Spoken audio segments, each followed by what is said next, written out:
हे यहोवा हमारे प्रभु, तेरा नाम सारी पृथ्वी पर क्या ही प्रतापमय है। तूने अपना वैभव स्वर्ग पर दिखाया है। तूने अपने बैरियों के कारण बच्चों और दूध पियों के द्वारा सामर्थ्य की नींव डाली है, ताकि तू शत्रु और पलटा लेने वालों को रोक रखे।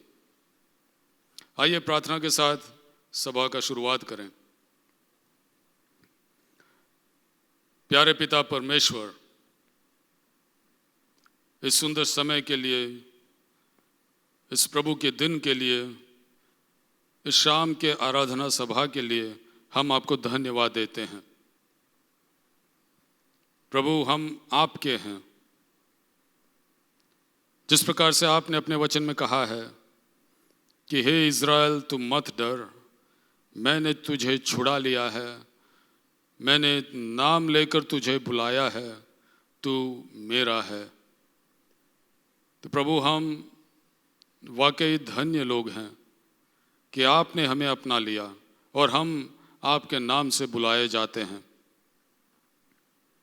तो आज के लिए हम आपसे विनती करते हैं प्रभु कि आपकी पवित्र उपस्थिति हमारे बीच में रहे। देखने वाले और सुनने वालों के बीच में प्रभु आप प्रबल तरीके से कार्य करें। पवित्र आत्मा, मैं आपको आमंत्रित करता हूँ, अपने आप को आपके हवाला करता हूँ। मुझे पहले पवित्र कीजिए और मुझे अपना उपयोगी पात्र बनाइए। हर सुनने वालों को आशीषित कीजिए। आराधना समय के द्वारा, वचन के अध्ययन के द्वारा हर एक से आप बात कीजिए और हर एक को आप संबोधित कीजिए। सारे आदर और महिमा आप ही को देते हैं और आपके नाम को हम सराहते हैं। और ये प्रार्थना प्रभु यीशु मसीह के मधुर नाम से मांगते हैं, आमीन। तो प्यारे भाइयों और बहनों, हम सबको फिर से एक बार आमंत्रित करते हैं अपने इस सभा में। पिछले कई हफ्तों से हम इसी प्रकार से ऑनलाइन के माध्यम में मिलते आ रहे हैं और पता नहीं कब तक इस प्रकार से हमें मिलना पड़ेगा। हमारी आशा है कि बहुत ही जल्दी यहाँ पर हम एक साथ इकट्ठे हो सकें और सब एक दूसरे को प्रोत्साहित करते हुए परमेश्वर की आराधना में हम एक दूसरे को उत्तेजित करने पाएं। लेकिन जब तक ये लॉकडाउन बना रहेगा, हमें इसी प्रकार से मिलता रहना पड़ेगा। तो आप आते रहिए, शामिल होते रहिए, औरों को भी इस सभा के बारे में बताइए। और हम विश्वास करते हैं कि इस सभा के माध्यम से परमेश्वर कई लोगों की ज़िंदगी को आशीषित करेगा। तो आइए अभी कुछ समय हम गीत गाकर परमेश्वर की स्तुति और आराधना करेंगे। आइए हम अपने आप को तैयार करें। आइए वे सबों को फिर से और एक बार प्रभु यीशु मसीह के नाम में हम स्वागत करते हैं। आज की आराधना के अंदर फिर से और एक बार प्रभु ने अपनी कृपा में, अपनी दया में हमें एकत्रित किया। इसके लिए हम प्रभु को हम धन्यवाद करते हैं। आइए कुछ गीतों को गाकर प्रभु के नाम की महिमा करें। सबसे पहला गीत हम गाकर प्रभु के नाम की महिमा करें। रब की होवे सन्ना, हमेशा रब की होवे सन्ना। यदि आपके पास सॉन्ग बुक घरों के अंदर है तो सॉन्ग नंबर 45 मिलकर हम साथ में गाएंगे। रब की होवे सन्ना, हमेशा रब की होवे सन्ना। ताली बजाकर आनंद के साथ, उत्साह के साथ हम गाएंगे।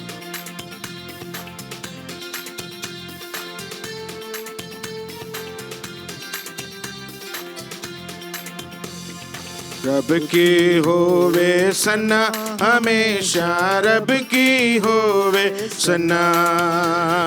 रब की होवे सन्ना, हमेशा रब की होवे सन्ना। रब की होवे मादा सराई, रब की होवे मादा सराई। उसके नाम की सन्ना, उसके नाम की सन्ना, हमेशा रब की होवे सन्ना। रब की होवे सन्ना, हमेशा रब की होवे सन्ना। हालेलुया। रब की घर में होवे सिताइश। Thank you Jesus. रब के घर में होवे सिताई, रब के घर में होवे सिताई,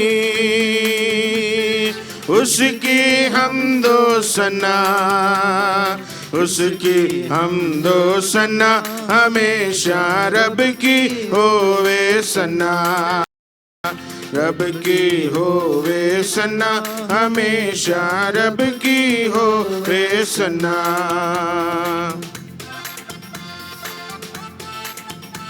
हालेलुया।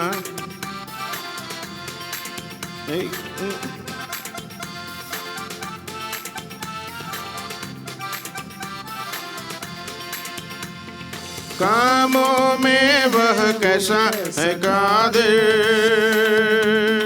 कामों में वह कैसा कादिर, उसकी कुदरत बता, उसकी कुदरत बता हमेशा रब की होवे सना, रब की होवे सना हमेशा रब की होवे सना। जय के जोर से फूको न सिंगे, बरबत भी न बजा,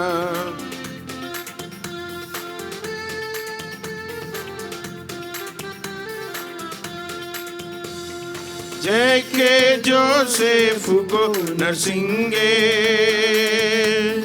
जय के जोर से फूको न सिंगे,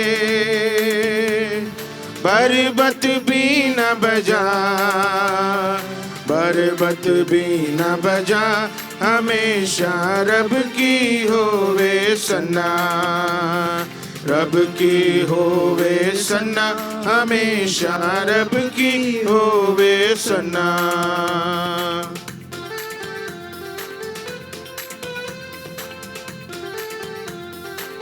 हालेलुया।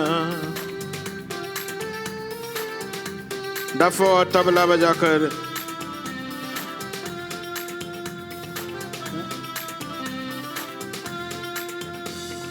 दादा सांझ पे रागीनी छेड़ो,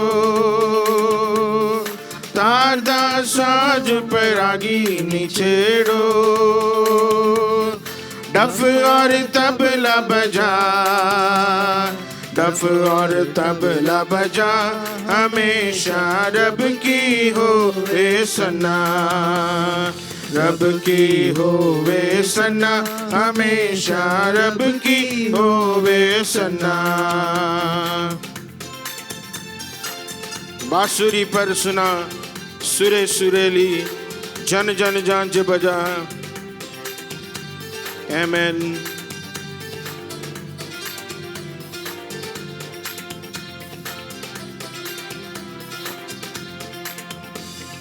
बांसुरी पर सुना सुरे सुरेली,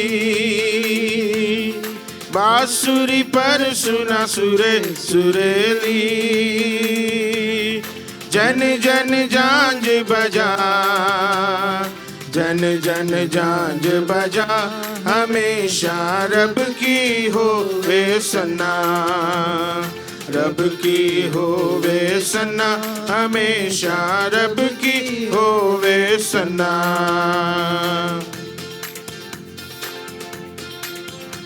सारे मिलकर ताली बजाओ, गाओ रब की सना।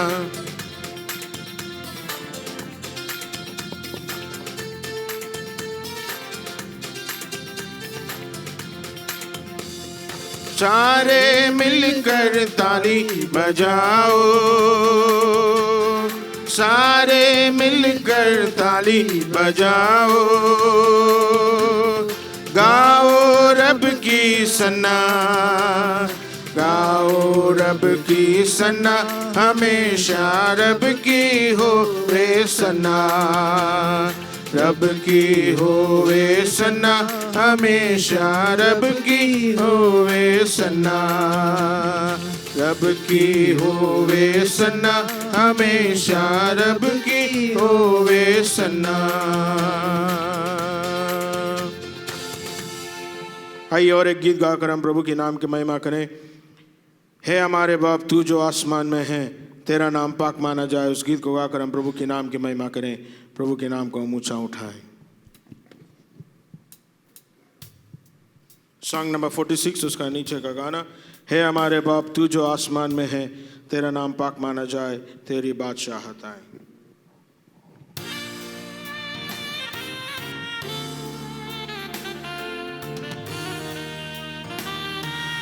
Yes, Lord Jesus.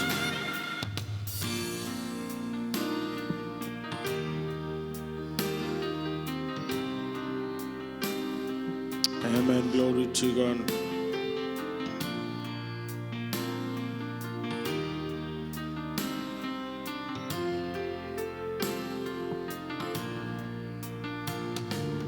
हे हमारे बाप, Yes, Lord.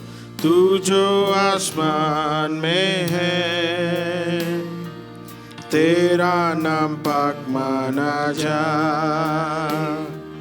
तेरी बादशाहत आए। है हमारे बाप, तू जो आसमान में है,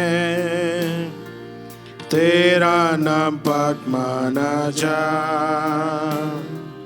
तेरी बादशाहत आए।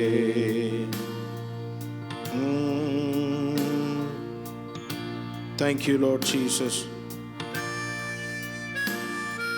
जैसी तेरी मर्जी आसमान में पूरी होती है, वैसे ही तेरी मर्जी जगत में पूरी हो जाए।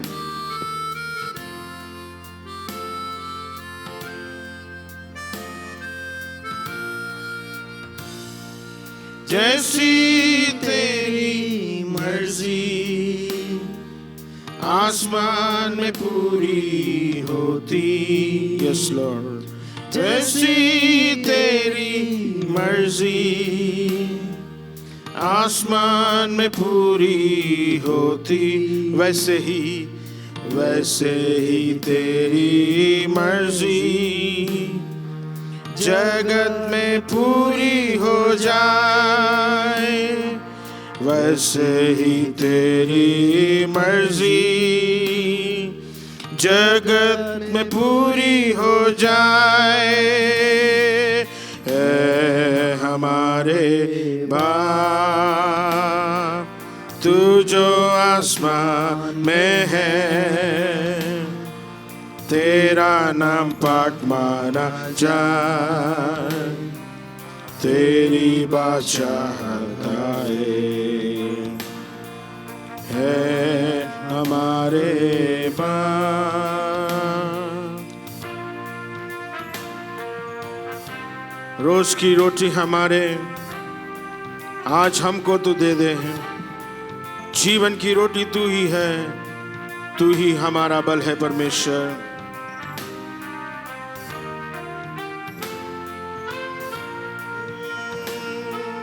Thank you Lord.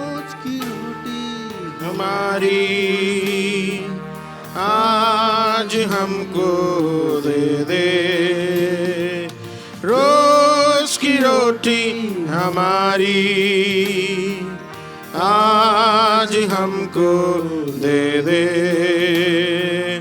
जीवन की रोटी तू है, तू ही हमारा बल है। जीवन की रोटी तू है, तू ही हमारा बल है हमारे बाप। मिलकर एक साथ गाएं। तू जो आसमान में है, तेरा नाम पाक माना जाए, तेरी बादशाहत आए। है हमारे बाप। जिस तरह हम अपने अपराधी को माफ करते हैं, हे प्रभु, उस तरह ही हमारे अपराधों को तुम माफ कर दे। Thank you Lord.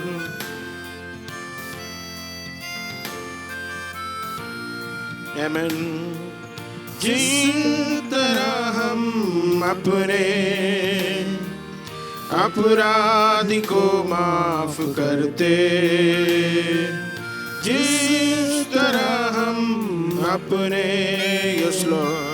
अपराधी को माफ करते, उस तरफ ही हमारे अपराध को माफ कर दे। उस तरह ही हमारे अपराध को माफ कर दे। हमारे बाप, तू जो आसमान में है, तेरा नाम पाक माना जा, तेरी बादशाहत आए। Yes Lord. है हमारे बाप, हमें आजमाइश में जाने तू ना दे, बल्कि बुराई से बचा, तेरी राह पे हमको चला परमेश्वर।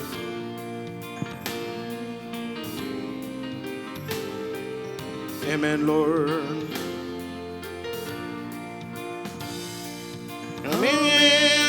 आजमाइशों में जाने तू ना दे, हमें आजमाइशों में जाने तू ना दे,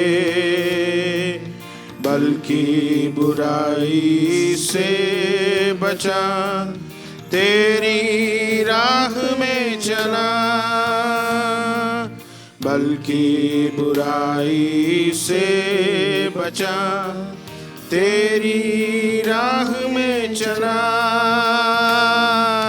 है हमारे बाप, तू जो आसमान में, मिलकर एक साथ गाए, तेरा नाम पाक माना जा, तेरी बादशाहत आए। है हमारे बाप, क्योंकि आसमानी बादशाहत और कुव्वत कुदरत और जो जमीन का जलाल है हमेशा तेरा ही परमेश्वर।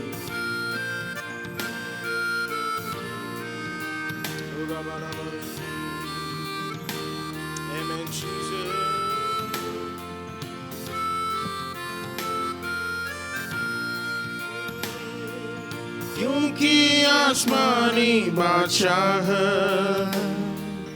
और कुव्वत कुदरत, क्योंकि आसमानी बादशाह और कुव्वत कुदरत, ज़रो ज़मीं का जलाल है हमेशा तेरा है। ज़रो ज़मीं का जलाल है हमेशा तेरा है। हमारे बाप, तू जो आसमान में है, तेरा नाम पाक माना जा, तेरी बादशाहत आए। है हमारे बाप, तू जो आसमान में है, तेरा नाम पाक माना जा, तेरी बादशाहत आए।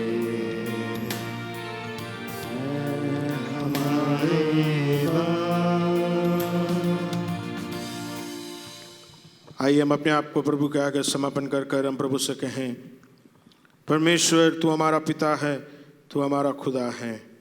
तेरा नाम धन्य है, तू स्तुति के योग्य परमेश्वर है। हर एक जुबान ये गाएगी यीशु पवित्र है। सचमुच में तू पवित्र परमेश्वर है, तू हमारा सच्चा खुदा है। आइए मिलकर हम उस गीत को गाएं। धन्य धन्य यीशु नाम, स्तुति के योग्य यीशु नाम, हर एक जुबान ये गाएगी यीशु पवित्र है। Thank you Jesus. आराधना में अपने आप को हम सब उनकर करें।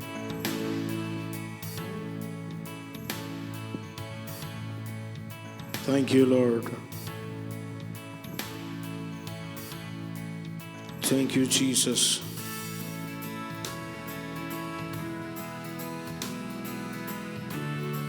अपने हाथों को उठाकर अपने दिलों को प्रभु के आगे हम समापन कर कर गाएं। Thank you Lord.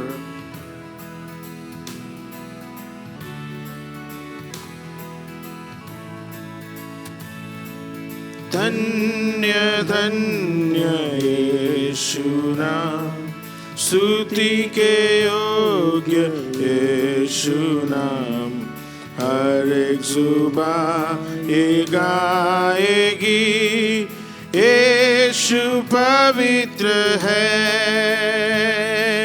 धन्य धन्य यीशु नाम, स्तुति के योग्य यीशु नाम, हर एक जुबान ये गाएगी यीशु पवित्र है। मिलके एक साथ गाएं। यीशु पवित्र है, यीशु पवित्र है, यीशु पवित्र है, यीशु पवित्र है। ओ यीशु पवित्र है, यीशु पवित्र है, यीशु पवित्र है।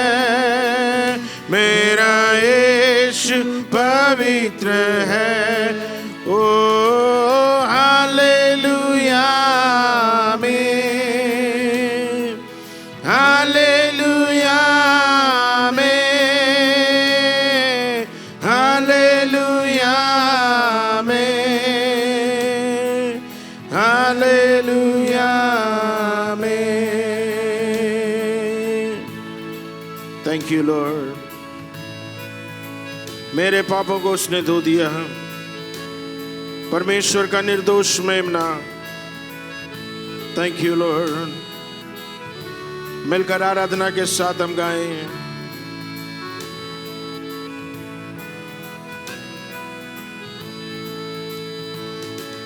मेरे पापों को धो दिया, परमेश्वर का निर्दोष मेमना, हर एक जुबान ये गाएगी यीशु पवित्र है। मेरे पापों को धो दिया, परमेश्वर का निर्दोष मेमना, हर एक जुबान ये गाएगी यीशु पवित्र। आइए कलीसिया मिलके गाएं। यीशु पवित्र है, मेरा यीशु, यीशु पवित्र है। दिल खोल के गाएं। यीशु पवित्र है, मेरा यीशु पवित्र है। हालेलुया, हालेलुया में, हालेलुया में, हालेलुया में, हालेलुया में। Yes Lord Jesus. स्वर्गदूत और सारी सृष्टि मिलकर एक ही नाम को पुकारती हैं, हर दिन और रात एक ही गाना गाती हैं, यीशु पवित्र है। क्यों ना मैं और आप मिलकर स्वर्गदूतों के साथ मिलकर हमारे परिवारों के साथ मिलकर हमारे जीवनों को प्रभु के आगे हम समर्पण कर कर प्रभु से कहें, परमेश्वर तू पवित्र है, तू पवित्र है, तू पवित्र परमेश्वर है, तेरे समान पवित्र कोई नहीं है परमेश्वर। Yes Lord Jesus, your glory to God. स्वर्ग दूत और सारी सृष्टि पुकारते कि नाम को हर एक सुबह ये गाएगी, यीशु पवित्र है। स्वर्गदूत सारी सृष्टि पुकारते कि नाम को हर एक सुबह ये गाएगी, यीशु पवित्र है। आइए कलीसिया मिलके गाएं, यीशु पवित्र है। अपने हाथों को उठाकर गाएं, यीशु पवित्र है। थैंक यू लॉर्ड, यीशु पवित्र, तेरे समान कोई नहीं। यीशु पवित्र है, यीशु पवित्र, यीशु पवित्र है। ओ ग्लोरी, यीशु पवित्र, सचमुच में परमेश्वर यीशु पवित्र है। मेरा यीशु पवित्र, hallelujah hallelujah amen, hallelujah amen, hallelujah amen, hallelujah amen. मिलकर और एक बार हालेलुया आमेन। यीशु पवित्र है, हालेलुया आमेन। धन्यवाद, हालेलुया आमेन, हालेलुया आमेन। यीशु पवित्र है। ओ ग्लोरी टू गॉड, यीशु पवित्र है, यीशु पवित्र है। मेरा यीशु पवित्र है, यीशु पवित्र है। मेरा यीशु, मेरा यीशु पवित्र है। स्तुति के योग्य परमेश्वर, दिन और रात तेरे दूत मिलकर यीशु पवित्र है, यीशु पवित्र है, यीशु पवित्र है करके तेरी आराधना करते समय पवित्र आत्मा जब मिलकर तेरे साथ यही कहते हैं, तू पवित्र परमेश्वर है, तू हमारा सच्चा परमेश्वर है, तू हमसे प्रेम करने वाला परमेश्वर है। हमारे पापों को दूर कर कर, हमारे अपराधों को दूर कर कर, हमारी कमी घटियों को दूर कर कर हमें एक नया जीवन देने वाला परमेश्वर, इसके लिए हम तुझे धन्यवाद करते हैं। हमारे देश को तेरे हाथ में हम समर्पण करते हैं, तेरे लहू से धोकर शुद्ध कर परमेश्वर। हमारे देश को तू चंगा कर, तेरे दास को तेरे हाथ में समर्पण करते हैं। वचन के द्वारा तुमसे बोलो, बातचीत कर, यीशु के नाम से मांगते हैं, सुनो कबूल कर पिता परमेश्वर, आमीन आमीन। उस सुंदर समय के बाद आइए हम वचन को पढ़ेंगे। और आज का जो वचन का भाग जो लिया गया है, अनुच्छेद जो लिया गया है, वो है उत्पत्ति की पुस्तक 32वां अध्याय। उसमें से दो भाग हैं, 6ठी आयत से लेकर 12वीं आयत तक, और फिर 24वीं आयत से लेकर 30वीं आयत तक। Genesis chapter 32 verses 6 through 12 and 24 through 30। उत्पत्ति 32 6 से 12 और फिर 24 से 30।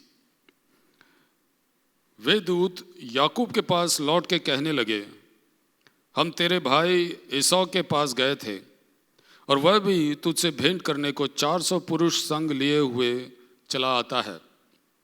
तब याकूब बहुत डर गया और संकट में पड़ा, और यह सोचकर अपने साथियों के और भेड़ बकरियों के और गाय बैलों और ऊँटों के भी अलग अलग 2 दल बना लिए कि यदि एसाव आकर पहले दल को मारने लगे तो दूसरा दल भागकर बच जाएगा।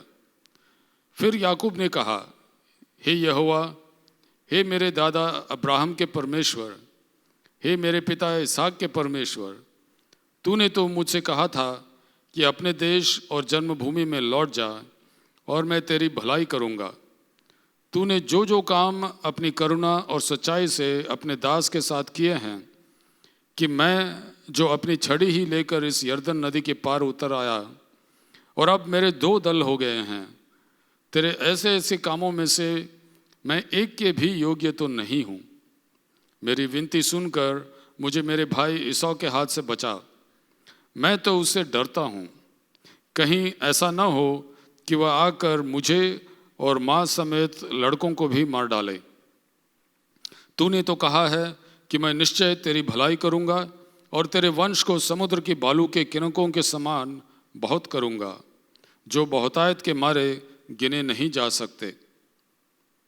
फिर 24 से 30। और याकूब आप अकेला रह गया। तब कोई पुरुष आकर पौ फटने तक उससे मल्लयुद्ध करता रहा। जब उसने देखा कि मैं याकूब पर प्रबल नहीं होता, तब उसकी जांघ की नस को छुआ, और याकूब की जांघ की नस उससे मल्लयुद्ध करते ही चढ़ गई। तब उसने कहा, मुझे जाने दे, क्योंकि भोर होने वाला है। याकूब ने कहा, जब तक तो मुझे आशीर्वाद न दे तब तक मैं तुझे जाने न दूंगा। और उसने याकूब से पूछा, तेरा नाम क्या है? उसने कहा, याकूब। उसने कहा, तेरा नाम अब याकूब नहीं परंतु इज़राइल होगा, क्योंकि तू परमेश्वर से और मनुष्यों से भी युद्ध करके प्रबल हुआ है। याकूब ने कहा, मैं विनती करता हूँ, मुझे अपना नाम बता। उसने कहा, तू मेरा नाम क्यों पूछता है? तब उसने उसको वहीं आशीर्वाद दिया। तब याकूब ने यह कहकर उस स्थान का नाम पनीएल रखा, परमेश्वर को आमने सामने देखने पर भी मेरा प्राण बच गया है। तो परमेश्वर इस वचन के पढ़े और सुने जाने को आशीषित करें।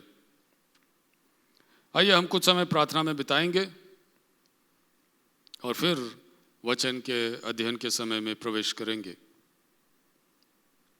आइए अपनी आंखों को बंद करें और सिर झुकाएं, परमेश्वर की उपस्थिति में बाट जो हैं। पवित्र पिता, हम क्या ही धन्य लोग हैं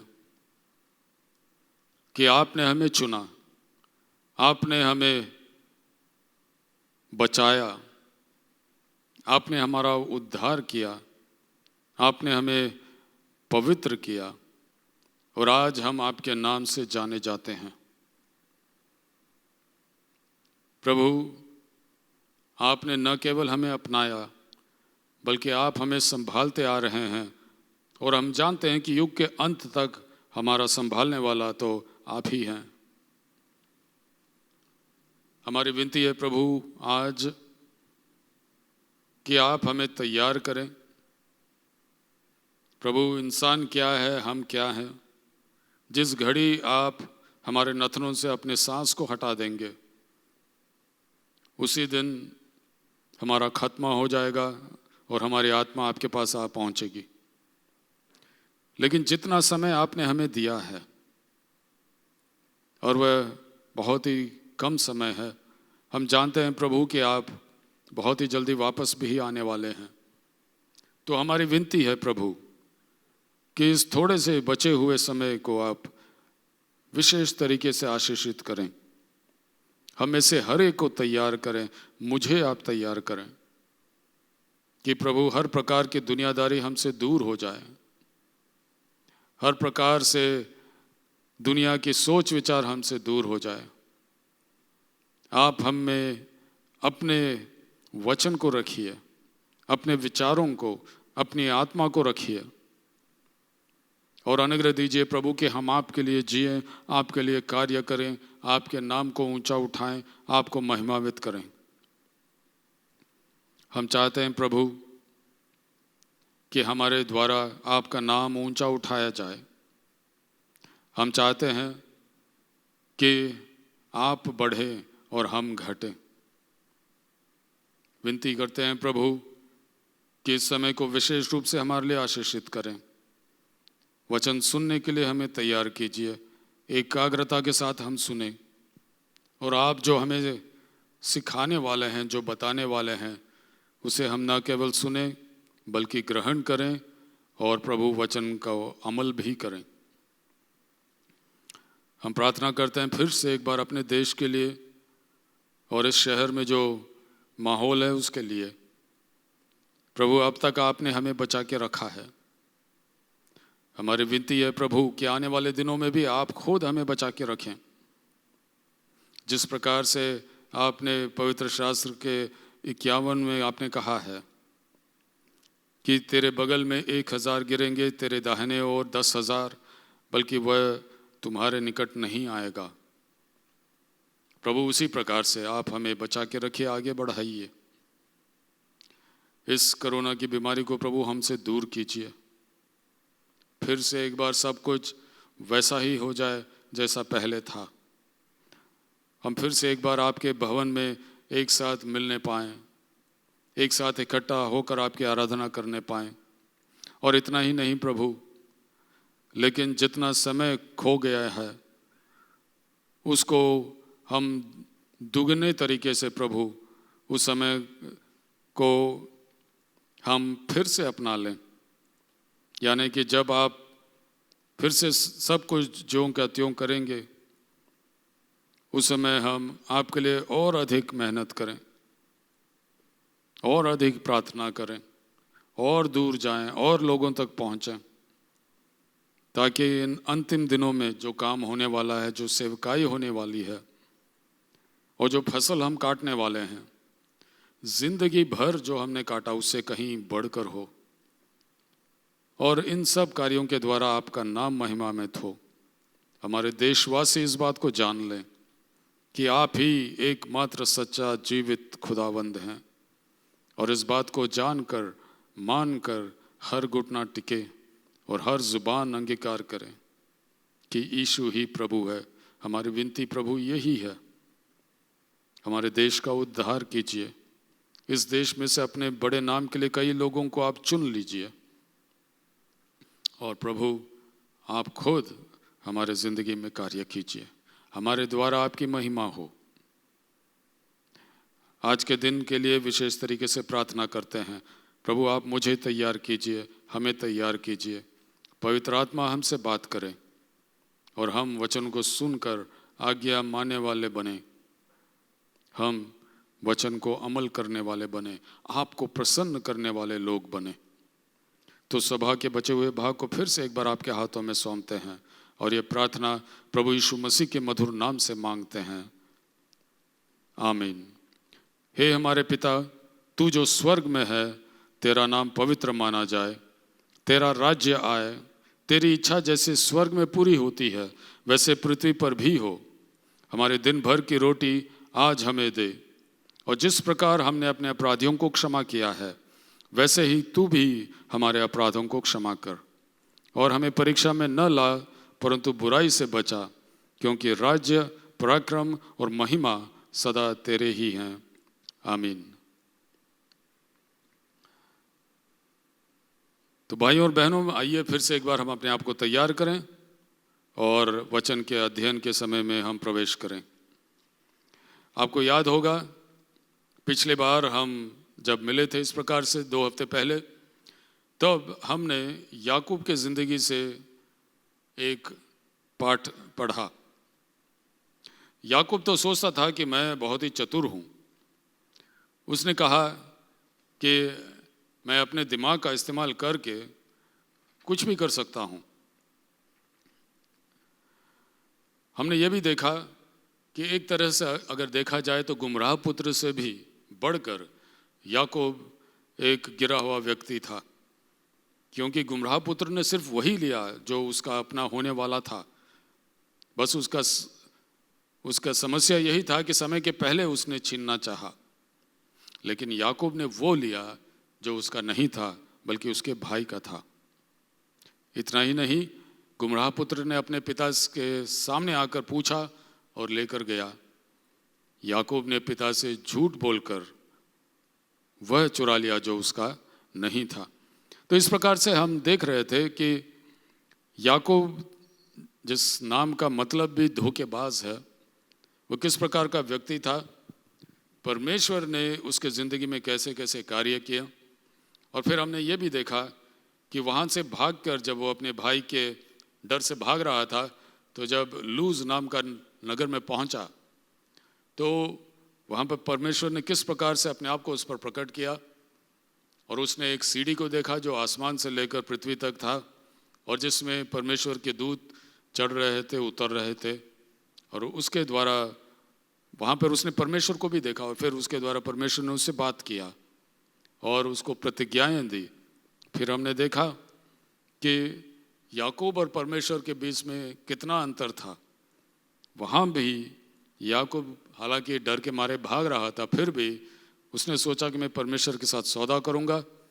लेकिन परमेश्वर दूसरी ओर अगर हम देखें तो उसने याकूब से प्रेम किया, हालांकि याकूब उसके प्रेम का योग्य नहीं था।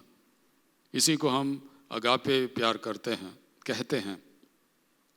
उसके बाद हमने देखा कि परमेश्वर ने किस प्रकार से उससे बात कर कर कहा कि हे याकूब, इब्राहिम का और याकूब का जो आशीर्वाद है वो तुम पर उतरेगा। और फिर बाकी सब कुछ हमने देखा 28वां अध्याय में 13 से लेकर 15 तक। तो आज हम वहीं से आगे बढ़ेंगे। कल के या फिर पिछले बार का जो संदेश था उसका शीर्षक था भगोड़े को ढूंढने वाला प्रभु, और आज के संदेश का शीर्षक है भगोड़े को पाने वाला प्रभु। पिछले बार हमने देखा कि प्रभु उसका पीछा करता हुआ जा रहा है कि कैसे इससे संपर्क करें, किस प्रकार से इसके साथ मुलाकात हो, किस प्रकार से उसके ज़िंदगी को बदलें और उस आशीष का वारिस बनाएं जिसे उसे मिलना था। लेकिन आज हम देखेंगे कि परमेश्वर प्रभु ने किस प्रकार से वहाँ तक पहुँच गया, किस प्रकार से उसने याकूब को पाया और किस प्रकार से उसने याकूब के ज़िंदगी को बदला, और इसके द्वारा हम अपनी ज़िंदगी के लिए क्या सीख सकते हैं। तो हम कह रहे थे कि याकूब एक बहुत ही चतुर व्यक्ति था। उसने सोचा कि मैं अपने दिमाग का इस्तेमाल कर सकता हूँ, मैं झूठ बोल के धोखा देकर अपना काम आगे बढ़ा सकता हूँ। और इतना ही नहीं, उसने यह भी सोचा कि मैं परमेश्वर के साथ सौदा कर सकता हूँ, और इतना ही नहीं कि सौदा करूँगा, लेकिन एक बहुत ही अच्छा पात्र मुझे मिलेगा, बहुत ही अच्छा भाग मुझे मिलेगा। परमेश्वर ने देखा कि याकूब को अभी बहुत कुछ सीखना है, और उसने याकूब को आगे बढ़ने दिया। फिर अगर आप आगे पढ़ेंगे तो वहाँ पर क्या देखेंगे आप कि 29वें अध्याय, उत्पत्ति के 29वें अध्याय में याकूब आगे बढ़ता है और अपने मामा लाबान के यहाँ पहुँच जाता है। और फिर हम देखते हैं कि लाबान के साथ रहने लगता है, वो उसकी सेवा करने लगता है। और फिर लाबान ने पूछा उससे कि मैं तुम्हारे सेवा के बदले में तुम्हें क्या दूं। फिर याकूब कहता है कि मुझे अपनी बेटी राहेल को आप शादी में दे दें। और उसने कहा कि मैं आपके इसके बदले में 7 साल आपकी सेवा करूंगा। तो 7 साल सेवा करने के बाद जब विवाह का समय आया तो हम क्या देखते हैं कि लाबान ने याकूब को धोखा दिया। अब तक याकूब औरों को धोखा दे रहा था, लेकिन अभी उसे एक ऐसा व्यक्ति मिला जो उससे भी बढ़कर धोखेबाज था। तो हम क्या देखते हैं कि राहेल रूपवती थी, सुंदर थी, लेकिन उसकी एक बहन थी जिसका नाम था लिया, और लिखा गया है कि उसकी धुंधली आंखें थी। तो जब विवाह होने का समय आया और विवाह हो भी गया, विवाह होने के बाद याकूब को क्या पता चला कि मेरी शादी राहेल के साथ नहीं बल्कि लिया के साथ हो चुकी है। उन दिनों में विवाह के पहले एक दूसरे को देख नहीं सकते थे, एक वेल पहनकर विवाह करते थे, और उसके बाद ही इसको पता चला कि गलत औरत के साथ मेरी विवाह हुई है। फिर जाकर वो लाबान के साथ लड़ाई करता है, पूछता है कि हे मामा जी आपने क्या किया? मैंने कहा था कि राहेल के साथ मेरी शादी हो, आपने तो दूसरी बेटी के साथ करा दिया। फिर याकूब कहता है कि कोई बात नहीं, इसके लिए भी तू मेरे साथ रहकर और 7 साल मेरी सेवा कर, और इसको भी मैं विवाह में दे दूंगा, क्योंकि हमारी यहाँ यह प्रथा नहीं है कि बड़ी बेटी की शादी होने के पहले छोटी की शादी हो। तो 7 साल विवाह भोज वहाँ पे हुआ, और उसके बाद उसने राहेल के साथ भी इसकी शादी करा दी, और उसके बाद और 7 साल इसने सेवा की। तो कुल मिलकर 14 साल याकूब ने लाबान की सेवा की। उसके बाद उसके बेटे जन्मे, और फिर हम क्या देखते हैं कि 14 साल के होने के बाद याकूब लाबान के पास पहुंचता है और कहता है कि मामा अब समय हो गया है, अब मुझे अपने घर जाने दीजिए आप, मैं अपने पत्नियों को और बच्चों को लेकर अपने साथ जाऊंगा। फिर लाबान कहता है नहीं नहीं, तू हमारे यहाँ और कुछ समय रुक जा, अभी नहीं जा सकता, मैं जाने नहीं दूंगा। तो फिर याकूब कहता है ठीक है, मैं कुछ और साल आपकी सेवा करूंगा, और मुझे सेवा के बदले में आप अपने पशु में से मुझे अपना भाग दें। तो फिर हम क्या देखते हैं कि वहाँ पे एक सौदा हुआ इन दोनों के बीच में, और फिर याकूब ने कहा कि मैं तेरी भेड़ बकरियों को चराऊंगा। देखिए ये है 30वें अध्याय 31 से लेकर आगे। लाबान ने फिर कहा मैं तुझे क्या दूं? याकूब ने कहा तू मुझे कुछ न दे, यदि तू मुझे मेरे लिए एक काम करे तो मैं फिर तेरी भेड़ बकरियों को चराऊंगा, उनकी रक्षा करूंगा। मैं आज तेरी सब भेड़ बकरियों के बीच होकर निकलूंगा, और जो भेड़ या बकरी चित्ती वाली और चितक बरी हो, और जो भेड़ काली हो, और जो बकरी चितक बरी और चित्ती वाली हो, उन्हें मैं अलग कर रखूंगा, और मेरी मजदूरी में वे ही ठहरेंगी। और जब आगे को मेरी मजदूरी की चर्चा तेरे सामने चले, तब धर्म की यही साक्षी होगी, अर्थात बकरियों में से जो कोई न चित्ती वाली न चितक बरी हो, और भेड़ों में से जो कोई काली न हो, यदि मेरे पास निकले तो चोरी की ठहरेंगी। तब लाबान ने कहा तेरे कहने के अनुसार हो। लेकिन उसके बाद हम क्या देखते हैं, लाबान फिर से उसको धोखा देता है, और फिर क्या करता है, उसी दिन सब धारी वाले और चितक भरी बकरों, चित्ती वाली और चितक भरी बकरियों को, अर्थात जिनमें कुछ उजलापन था, उनको और सब काली भेड़ों को अलग करके अपने पुत्रों के हाथ उसने सौंप दिया, और उसने अपने और याकूब के बीच में 3 दिन के मार्ग का अंतर ठहराया। तो यहाँ पे क्या देखते हैं कि सबसे पहले अपनी बेटियों के विषय में लाबान ने याकूब को धोखा दिया। उसके बाद 14 साल के बीतने के बाद जब याकूब वापस जाना चाहा अपने पिता के घर को, तो लाबान ने उसे जाने नहीं दिया, बल्कि कहा कि नहीं नहीं, तू और कुछ समय मेरे साथ रह जा और मेरी सेवा कर। और फिर उसकी मजदूरी के लिए उसने कहा कि मैं तुझे अपने भेड़ बकरियों में से कुछ दूंगा, और जो भाग उसने चुना उसको अलग करके दूर कर दिया, यानी कि याकूब को मजदूरी देने के लिए भी लाबान तैयार नहीं था। लेकिन उसके बाद अगर आप आगे पढ़ेंगे तो क्या देखते हैं कि इन सब चीज़ों के होते हुए भी परमेश्वर का हाथ याकूब के ऊपर था। आपको याद होगा उत्पत्ति के पुस्तक 28वां अध्याय, जिस भाग को पिछले बार हमने देखा था, उत्पत्ति 28 उसके 13 से लेकर 15 तक, वहाँ पे परमेश्वर ने याकूब को क्या प्रतिज्ञा दी थी। उसने कहा कि मैं यहोवा तेरे दादा अब्राहम का परमेश्वर, इसहाक का भी परमेश्वर हूँ। जिस भूमि पर तू लेटा है उसे मैं तुझे और तेरे वंश को दूंगा, और तेरा वंश भूमि की धूल के किनकों के समान बहुत होगा। पश्चिम, पूर्व, उत्तर, दक्षिण चारों ओर फैलता जाएगा और तेरे वंश के द्वारा पृथ्वी के सारे कुल आशीष पाएंगे। और सुन, मैं तेरे संग रहूँगा, जहाँ कहीं तू जाए वहाँ तेरी रक्षा करूँगा और तुझे इस देश में लौटा ले आऊँगा। मैं अपने कहे हुए को जब तक पूरा न कर लूँ तब तक तुझको न छोड़ूंगा। यहाँ पर हम क्या देखते हैं कि अपने कहे गए वचन के अनुसार परमेश्वर का हाथ याकूब के साथ था। उसने उसे बचा के रखा। हालांकि लाबान उसको धोखा दे रहा था, फिर भी परमेश्वर का हाथ और उसका आशीर्वाद याकूब के साथ था। और जो भी याकूब के हाथ में था उसे वो बढ़ता हुआ देखता गया। वो उसको परमेश्वर ने बढ़ाया, इतना बढ़ाया कि हम देखते हैं कि याकूब के भेड़ बकरी बढ़ते गए और मजबूत होते गए और लाबान के साथ जो थे वो कमज़ोर होते गए। तो बहुत ही स्पष्ट तरीके से परमेश्वर ने वहाँ पे प्रकट कर दिया कि याकूब मेरा है और मेरा हाथ उसके साथ है। तो यहाँ पे हम देखते हैं कि उसके बाद भी जब 20 साल हो गए तब याकूब समझ लिया कि अब लाबान जो है पहले जैसे मेरे साथ नहीं है।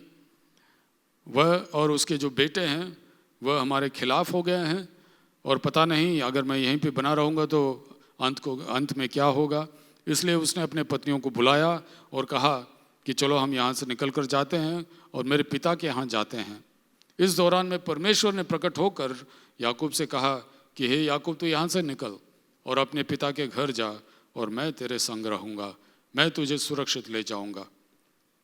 तो रातों रात याकूब अपने परिवार के साथ वहाँ से निकल पड़ा, अपने भेड़ बकरियों को लेकर निकल पड़ा और लाबान से काफ़ी दूर चला गया।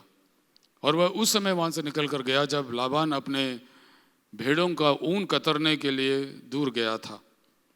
लाबान को और उसके बेटों को पता चला कि याकूब भाग निकला है, तो उसका पीछा करते हुए गया और 10 दिन के बाद जाकर उसको पकड़ा।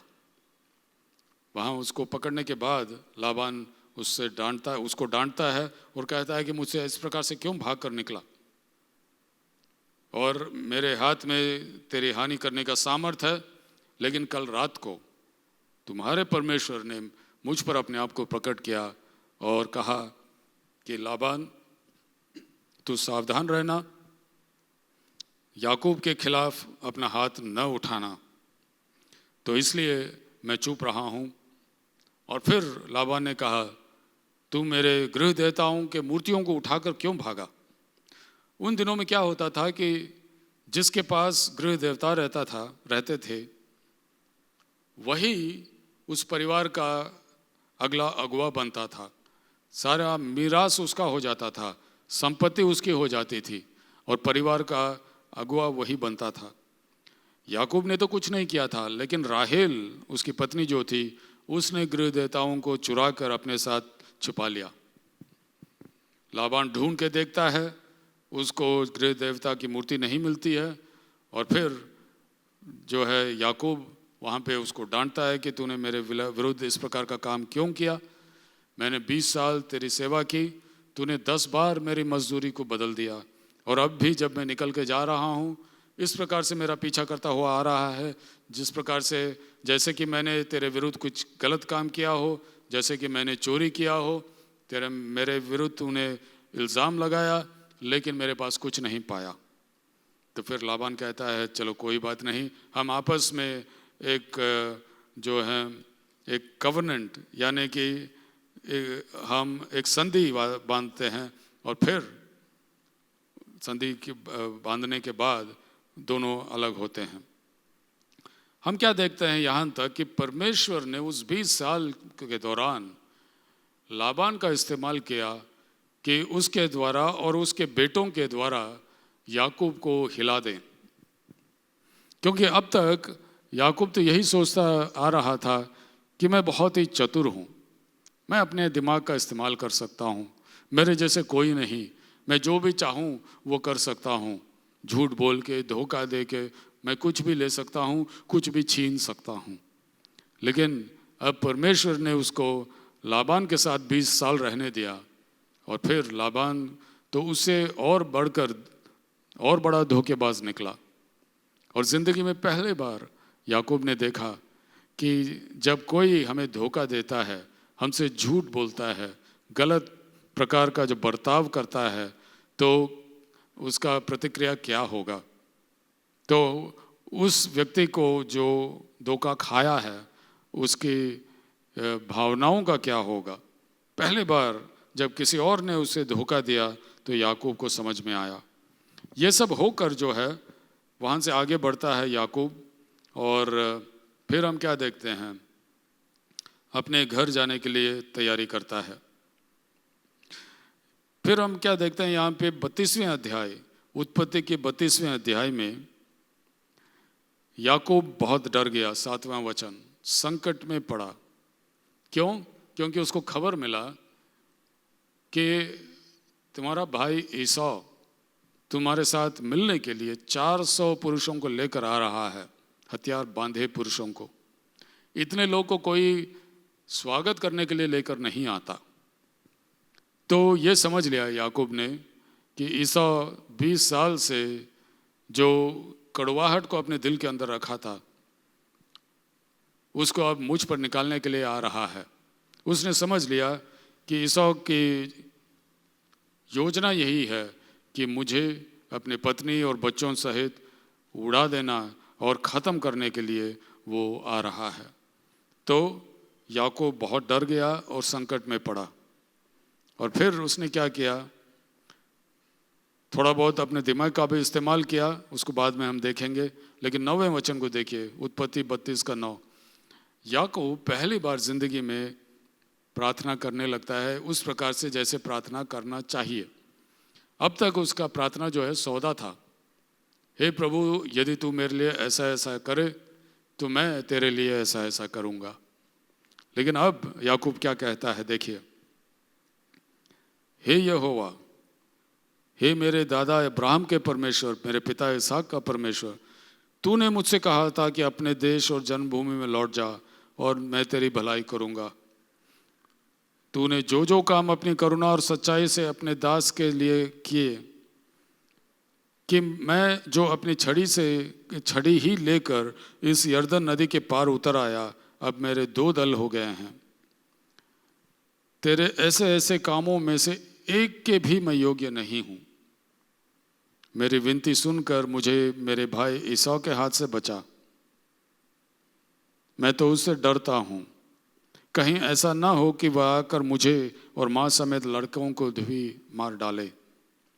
तूने ही कहा है कि मैं निश्चय तेरी भलाई करूँगा, तेरे वंश को समुद्र के बालू के किनकों के समान बहुत करूँगा, और जो बहुतायत के मारे गिने नहीं जा सकते वैसा करूँगा।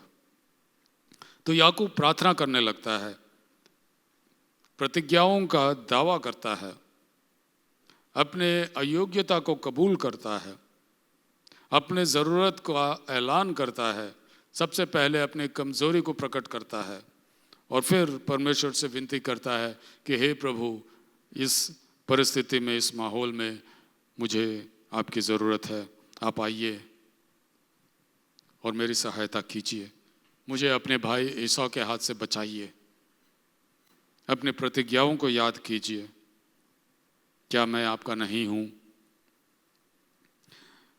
लेकिन जिस प्रकार से मैंने कहा, वहाँ पर अभी भी प्रार्थना तो कर रहा है, लेकिन थोड़ा बहुत जो है अपनी होशियारी का भी वो इस्तेमाल करने की कोशिश करता है।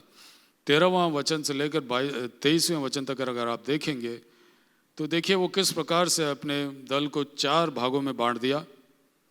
सबसे पहले 2 दासियों के हाथ में 2 दल उसने सौंप दिए, फिर लिया के हाथ में 1 दल और फिर राहेल के हाथ में 1 दल, और फिर 4 पंक्तियों को अलग अलग करके उसने अपने आगे भेज दिया। उसने क्या सोचा कि अगर मेरा भाई आकर 1 दल को मारे तो बाकी जो हैं वो तो बच जाएं। और उसने ये भी बताया सबको कि जब तुम मेरे भाई को देखोगे तो कहना कि तेरा दास याकूब पीछे आ रहा है तेरे साथ भेंट करने के लिए। उसने अपने आप को दास बनाया और अपने भाई ईसा को प्रभु कहा। तो यहाँ पर वह हम देखते हैं कि वह अपना चतुराई का इस्तेमाल भी कर रहा था। ठीक उसी प्रकार से जैसे कि कई लोग आज भी कलीसिया के अंदर करते हैं। कुछ लोग ऐसे हैं जो प्रार्थना भी करते हैं और अपनी चतुराई की भी इस्तेमाल करते हैं, झूठ भी बोलते हैं, धोखा भी देते हैं, प्रार्थना भी करते हैं, अपना दिमाग भी चलाते हैं। लेकिन ये सब करने के बाद भी याकूब को पता था अपने दिल के अंदर कि जब तक परमेश्वर मेरा मदद नहीं करेगा, मेरी सहायता नहीं करेगा, तब तक मैं बच नहीं निकल पाऊंगा।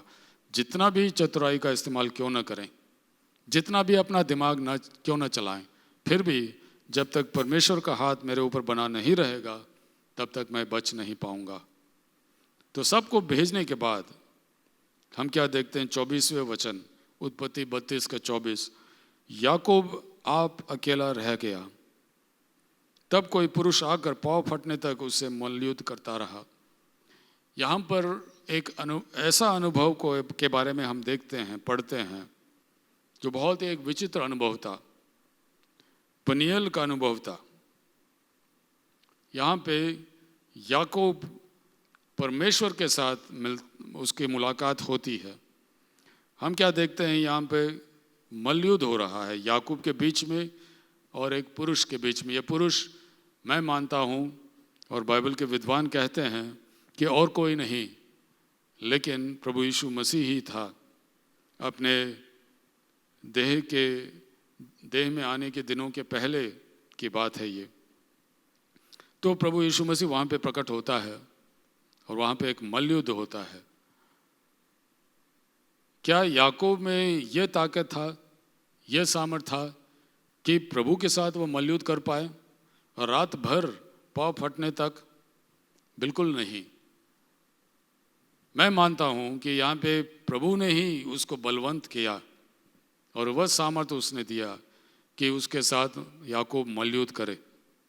बल्कि यहाँ पर यह भी हमें देखना चाहिए कि यह लिखा गया 24वें वचन में कि कोई पुरुष उसके साथ मल्लयुद्ध किया, और ऐसा नहीं लिखा है कि याकूब उसके साथ मल्लयुद्ध किया। किसी पुरुष ने मल्लयुद्ध किया। मतलब परमेश्वर चाह रहा था कि याकूब के अंदर से वो घमंड को खींच कर निकाले। आत्मनिर्भरता, जो आज दुनिया में कहते हैं कि आत्मनिर्भर होना चाहिए, परमेश्वर को छोड़कर अगर कोई अपने आप पर निर्भर होना चाहे तो वह कभी भी सफल नहीं हो सकता। बल्कि वचन में लिखा गया कि ये पाप भी है। तो परमेश्वर ने चाहा कि याकूब के अंदर से घमंड, आत्मनिर्भरता और धोखा देने वाला जो स्वभाव है उसे खींच कर निकाले। तो जिंदगी में पहले बार याकूब को परमेश्वर के साथ मल्लयुद्ध करना पड़ता है। ये किस प्रकार का मल्लयुद्ध था? अगर आप होशिया के पुस्तक के 12वां अध्याय को देखेंगे, होशिया के 12 के 4 में, तो वहाँ पे क्या लिखा गया है देखिए। मैं आपको पढ़कर बताता हूँ। होशिया 12 का 4, 3 से पढ़ते, 3 और 4, याकूब के बारे में। उसने अपने माता की कोख ही में अपने भाई को अडंगा मारा और बड़ा होकर वह परमेश्वर के साथ लड़ा। वह दूत से लड़ा और जीत भी गया। वह रोया और उसे गिड़गिड़ा कर विनती की। तो ये मल्लयुद्ध साधारण मल्लयुद्ध नहीं, कोई कुश्ती नहीं था ये, लेकिन गिड़गिड़ाना, प्रार्थना करना, विनती करना, यही था वहाँ पे मल्लयुद्ध जिसमें याकूब लगा रहा। और उसमें तो ये सामर्थ्य नहीं था और न ही उसमें ये क्षमता थी, लेकिन प्रभु ने ही उसको दृढ़ किया, बलवंत किया। तो यहाँ पे मल्लयुद्ध के बारे में हम देखते हैं, जो और कोई चीज़ नहीं बल्कि प्रार्थना और गिड़गिड़ाना था, विनती था। फिर प्रभु का दूत, यानी कि हमारे समझ के अनुसार ये प्रभु यीशु मसीह था, तो वह कहता है मुझे जाने दे। लेकिन उसके पहले एक और चीज़ हुआ। देखिए, जब उसने देखा कि मैं याकूब पर प्रबल नहीं होता, यानी कि याकूब मुझे छोड़ नहीं रहा है, तो फिर क्या करता है? उसने उसके जांग के नस को छुआ और याकूब की जांग की नस मल्लयुद्ध करते करते चढ़ गई, वो लंगड़ा हो गया। तो सबसे पहले हम देखते हैं कि प्रभु उसको छूता है और उसको तोड़ता है। फिर कहता है मुझे जाने दे, वो कहता है नहीं जाने दूंगा जब तक तू मुझे आशीर्वाद नहीं देगा। तो याकूब ने सीख लिया, उसको समझ में आ गया कि मैं जिसके साथ मल्लयुद्ध कर रहा हूँ, यानी कि जिसके सामने मैं बैठकर गिड़गिड़ा रहा हूँ, वह और कोई नहीं बल्कि परमेश्वर है, क्योंकि और कौन है जो हमें आशीर्वाद दे सकता है। तो वो कहता है कि जब तक तू मुझे आशीर्वाद नहीं देगा तब तक मैं तुझे जाने नहीं दूंगा। तो फिर प्रभु से पूछता है कि तेरा नाम क्या है। ये देखिए एक बहुत ही एक अनोखी बात है। वो पूछता है कि तेरा नाम क्या है, और वह कहता है याकूब। पिछले बार भी हमने देखा कि याकूब नाम का मतलब है धोखेबाज। और ऐसा नहीं कि प्रभु को पता नहीं था कि याकूब का नाम क्या है, लेकिन फिर भी उसे पूछता है कि तुम्हारा नाम क्या है। क्यों?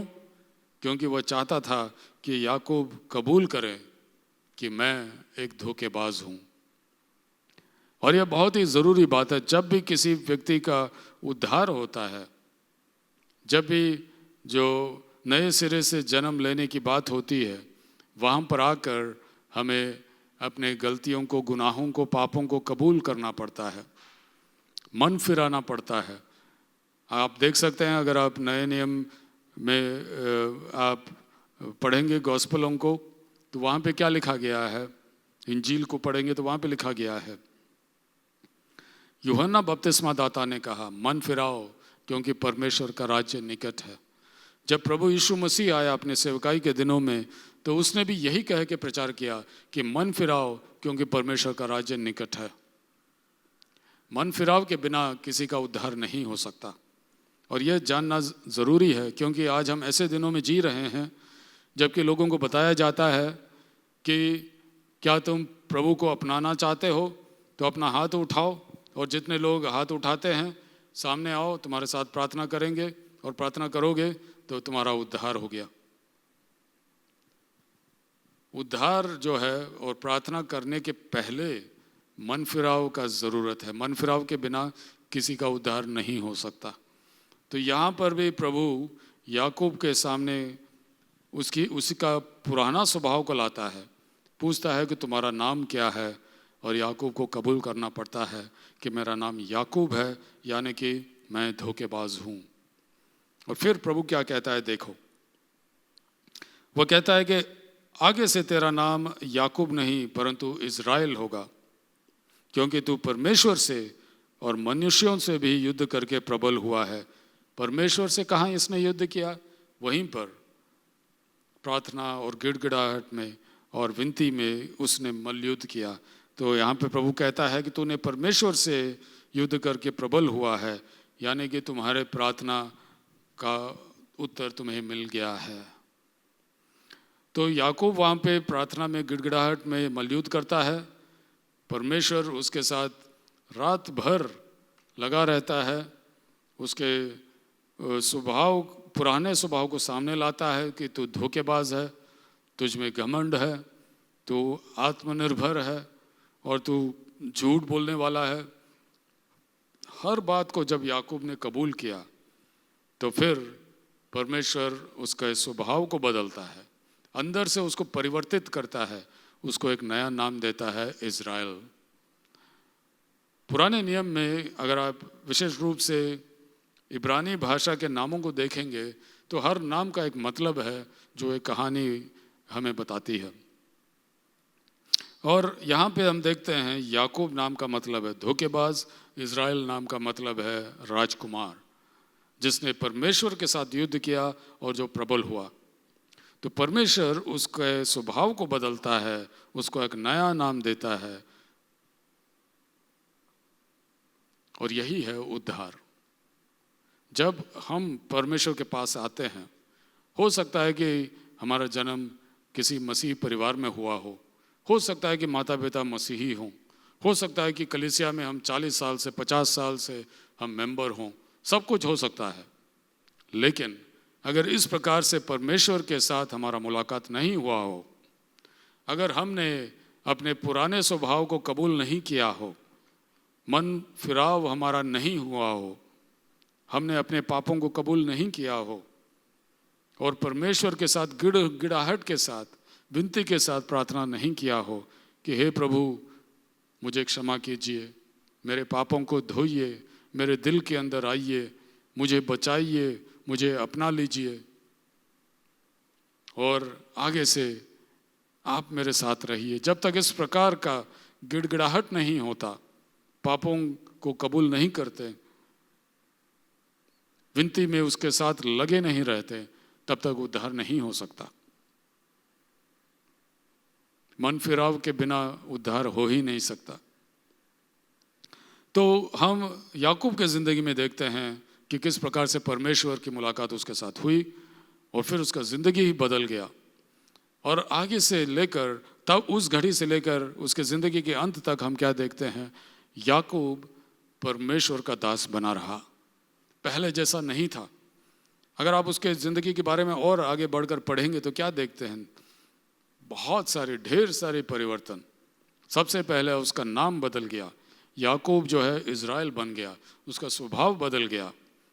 जो धोखेबाज था वह परमेश्वर के लिए एक राजकुमार बन गया, परमेश्वर का दास बन गया। उसकी प्रार्थना जो थी, पहले वो सौदा करता था, अब जो है गिड़गिड़ाता है, विनती करता है, अपने अयोग्यता को कबूल करता है। पहले वह अस्थिर था, वह भटकने वाला व्यक्ति था, लेकिन अब जो है एक स्थिर व्यक्ति बन जाता है। यहाँ तक कि वह कहता है, मैं तुझे जाने नहीं दूंगा जब तक तू मुझे आशीर्वाद न दे। रात भर प्रार्थना करने वाला व्यक्ति बन जाता है। उसके पहले उसके प्रार्थना जो है सौदा था और एक क्षण के लिए प्रार्थना करके वहाँ से निकल जाता था। अब रात भर प्रार्थना में, गिड़गिड़ाहट में, विनती में लगे रहता है, स्थिर हो जाता है। कहता है कि मैं प्रभु को तब तक जाने नहीं दूंगा जब तक मेरे प्रार्थना का उत्तर नहीं मिले, जब तक मेरी प्रार्थना सुन न लिया जाए। उसके बाद हम देखते हैं उसका भाषा भी बदल जाती है। तब तक वह परमेश्वर को क्या कहता था कि मेरा पिता का परमेश्वर, दादा का परमेश्वर, इब्राहिम का परमेश्वर, इसहाक का परमेश्वर, लेकिन आके बढ़कर वो क्या कहता है कि मेरा परमेश्वर। उसकी भाषा भी बदल जाती है। उसके बाद हम क्या देखते हैं कि उसके 10 बेटे जो थे, जिनका जन्म पहले हो गया था, उसके हृदय परिवर्तन के पहले, उनके स्वभाव, और 11वां बेटा जो था यूसुफ, उसके स्वभाव में कितना परिवर्तन है।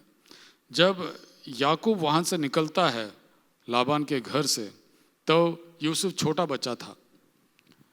तो यूसुफ का जो परामर्श था उसमें और उससे उसके जो 10 बड़े भाई थे, उनके परामर्श में बहुत बड़ा अंतर था।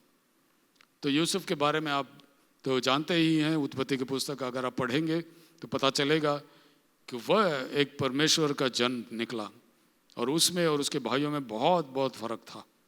क्यों था?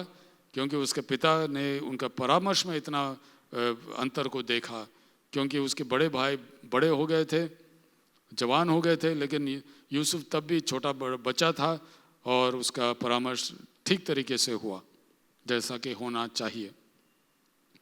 एक और अंतर, उसके पहले याकूब जो था वह आशीष को चुराने वाला था, झूठ बोलकर, धोखा देकर चुरा लेता था। उसके बाद जो है इज़राइल जो था वह आशीष को मीरास के रूप में उसने पा लिया, अब परमेश्वर ने ही उसे दिया। तो इस प्रकार से याकूब के ज़िंदगी में हम ढेर सारे परिवर्तन को देखते हैं। ज़िंदगी बदल गई। धोखेबाज जो था, जो भगोड़ा था, उसको परमेश्वर ने बदल दिया। 20 साल उसको आगे बढ़ने दिया अपने तरीके में। परमेश्वर ने उसके साथ कार्य करता रहा। एक ऐसे व्यक्ति को उसके ज़िंदगी में लाया जो उससे भी बढ़कर धोखेबाज था। और फिर उसके द्वारा, यानी कि लाबान के द्वारा, हम क्या देखते हैं, परमेश्वर ने याकूब को एकदम हिला दिया। फिर जब ईसा को उसने लाया 400 पुरुषों के साथ, तो याकूब वाकई डर गया और ज़िंदगी में पहले बार प्रार्थना करता है, पहले बार परमेश्वर के साथ गिड़गिड़ाने के लिए बैठता है, रात भर प्रार्थना, गिड़गिड़ाहट, विनती में बैठता है और अंत में उसकी ज़िंदगी बदल जाती है। तो ये थी याकूब की कहानी। आगे क्या क्या हुआ वो तो हम आज देखने वाले नहीं हैं, लेकिन बस इतना याद रखें कि याकूब की ज़िंदगी बदल गई। अब हमारे सामने ये सवाल आता है और मैं आपसे पूछना चाहता हूँ, हर एक से, कि आपके ज़िंदगी में पनिएल का अनुभव को आपने चखा है? क्या आपने पनिएल को अनुभव किया है? मैं आपको बताना चाहता हूं कि आपकी परिस्थिति कितनी भी कठिन क्यों ना हो, आपके सामने का जो समस्या कितना भी बड़ा क्यों ना हो, लेकिन जीवित परमेश्वर जो है वह आपको आपके कठिन परिस्थिति से बाहर निकाल सकता है। जिस प्रकार से परमेश्वर ने याकूब को निकाला, उसी प्रकार से आपको भी निकाल सकता है। मैं अपनी ज़िंदगी से तो मैं आपको बता सकता हूँ, मेरा भी एक पेनियल का अनुभव हुआ जबकि परमेश्वर ने मुझ पर अपने आप को प्रकट किया। 3 दिन का अनुभव था। मैं कॉलेज में विद्यार्थी था। दिन के समय तो मैं क्लास में जाता था, लेकिन शाम को वापस आकर अपने एक कमरे में बैठकर बाइबल लेकर पढ़ता था, प्रार्थना करता था। परमेश्वर बहुत ही प्रबल तरीके से मेरे साथ कार्य किया और 3 दिन के होते होते मेरी ज़िंदगी बदल गई। अब 35 साल हो गए हैं, मैं पीछे नहीं मुड़ा हूँ। आज भी वह परमेश्वर मेरे साथ है। फिर मैंने कहा कि जितनी भी कठिन परिस्थिति क्यों ना हो, परमेश्वर आपको बाहर निकाल सकता है। मेरे साथ भी यही हुआ था। जब हम दिल्ली में थे तो एक बहुत ही कठिन परिस्थिति से होकर हमें निकलना पड़ा। हमारी जो भी कमाई थी सब कुछ खो गया, सब कुछ खो गया। यहाँ तक कि बच्चों की पढ़ाई के लिए भी हमारे पास पैसे नहीं रहे और हमें पता नहीं था कि कहाँ से पैसे आएंगे, क्या करेंगे। हमने खूब प्रार्थना किया वो लंबे समय तक, ऐसा नहीं कि 1-2 दिन की बात है, ये लंबे समय तक प्रार्थना किया और हमने ये कहा कि हे प्रभु, अगर आप हमें बाहर नहीं निकालेंगे तो हम निकल नहीं सकते। फिर प्रभु ने बहुत ही सुंदर तरीके से हमें बाहर निकाला और जो कुछ हमने खोया बल्कि उससे बढ़कर प्रभु ने हमें वापस दिया। और इतना ही नहीं कि कमाई को वापस दिया उसने, लेकिन बच्चों की ज़िंदगी में बहुत बड़े आशीष को हमने देखा है। तो आपके साथ भी प्रभु ये कर सकता है, जिस प्रकार से याकूब के साथ किया, जिस प्रकार से अपने हर एक दास के साथ उसने किया, आपके साथ भी कर सकता है अगर आपका पनिएल का अनुभव हुआ हो तो। एक और बात हमने कहा कि कुछ लोग जो कहते हैं विश्वास करो, विश्वास करो, प्रभु को अपना लो, उसके बारे में सोचो, ये सब करने से कुछ नहीं होता। जब तक आपका अपना खुद का पेनियल का अनुभव नहीं हो, तब तक नए सिरे से जन्म नहीं ले सकते, उद्धार में नहीं आ सकते। पापों को कबूल करना पड़ता है, मन फिराना पड़ता है, उसके बाद गिड़गिड़ाना पड़ता है, प्रभु की उपस्थिति में प्रार्थना करना पड़ता है और फिर वह आकर हमारे पापों को धोता है, क्षमा करता है, हमारे दिल को बदलता है, हमारे स्वभाव को बदलता है, नया नाम देता है, तब उद्धार होता है। उसके बिना नहीं हो सकता। और अगर कोई कुछ और कहे तो वह सच नहीं कह रहा है। दूसरे कुरिन्थियों की पुस्तक 5:17 में लिखा गया है, 2 Corinthians 5:17 में लिखा गया है कि यदि कोई व्यक्ति मसीह यीशु में हो तो सब कुछ नया हो गया है, पुरानी सब बातें बीत गई हैं, सब कुछ नया हो गया है, वह नई सृष्टि बन गया है। यह चिन्ह है किसी का भी जिसका उद्धार हुआ है। अगर पुरानी जिंदगी और नई जिंदगी में कोई फर्क नहीं हो, उसके पहले कि हमने प्रभु को अपनाया तब जिस प्रकार से हम जीते थे, आज भी अगर उसी प्रकार से जी रहे हैं, तो मैं मानता हूं कि हमारा उद्धार अभी तक नहीं हुआ है, पेनियल का अनुभव अभी तक नहीं हुआ है। अभी तक हम याकूब ही बने रहे, इज़राइल नहीं बने हैं। तो इस अनुभव के बिना उद्धार नहीं हो सकता। इस अनुभव के बिना हम ऐसी जिंदगी नहीं जी सकते जो परमेश्वर को प्रसन्न करे। देखिए, यशायाह नबी की पुस्तक से मैं आपको एक वचन पढ़ के सुनाता हूं और फिर हम संदेश को समाप्त करेंगे। यशायाह नबी की पुस्तक को देखिए, उसका 66 और दूसरा वचन, आइज़ाया चैप्टर 62 वर्स 2। मैं उसी की ओर दृष्टि करूंगा जो दीन और खेदित मन का हो और मेरा वचन सुनकर थर थराता हो। जो दीन और खेदित मन का हो और मेरा वचन सुनकर थर थराता हो। परमेश्वर कहता है कि मैं उसी की ओर दृष्टि करूंगा, ऐसे लोग की ओर नहीं जो अब तक याकूब हैं, बल्कि ऐसे लोगों की ओर जो इज़राइल है, जो कहता है कि मैं बिल्कुल योग्य नहीं हूँ। ऐसे लोगों की ओर देखेगा, वो दृष्टि करेगा जो वचन पढ़कर थर थराते हैं, वचन सुनकर थर थराते हैं। ऐसे लोगों से की ओर वो दृष्टि नहीं करेगा जो सोचते हैं कि मैं सब कुछ जानता हूँ। और परमेश्वर के दास का भी जो है वो न्याय करने के लिए बैठते हैं। उसी की ओर दृष्टि करूंगा जो दीन और खेदित मन का हो और मेरे वचन सुनकर थर थराता हो। यानी कि इज़राइल की ओर दृष्टि करूंगा, याकूब जैसे व्यक्ति की ओर दृष्टि नहीं करूंगा।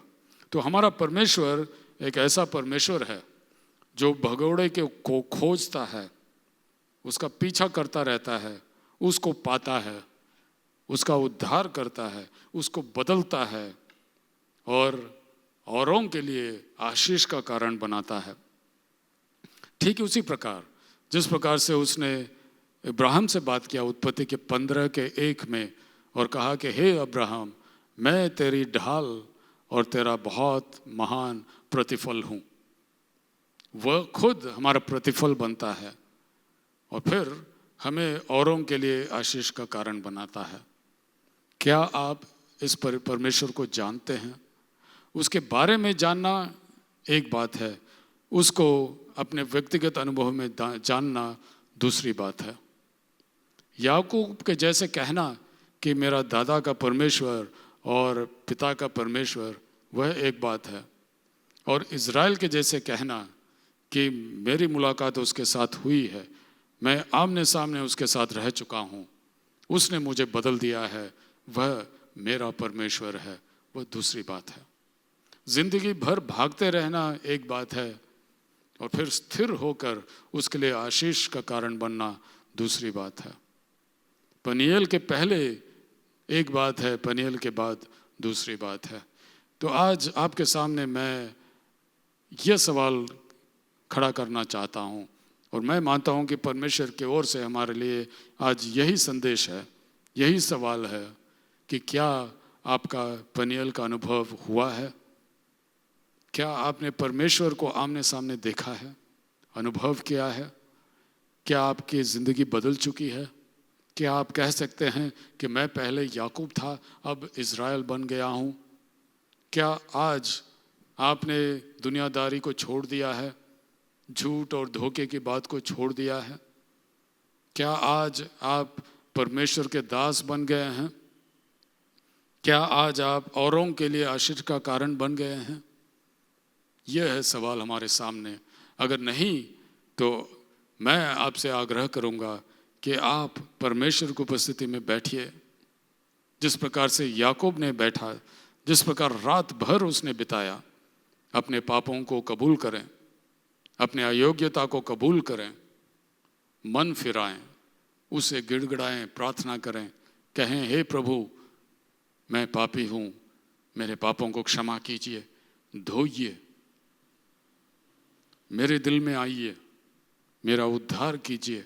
आज से लेकर आप मेरा प्रभु और उद्धारकर्ता बनिए। आज से लेकर आप मेरी अगुवाई कीजिए। मैं जिंदगी भर आपके प्रति विश्वास योग्य वफादार बना रहूँगा।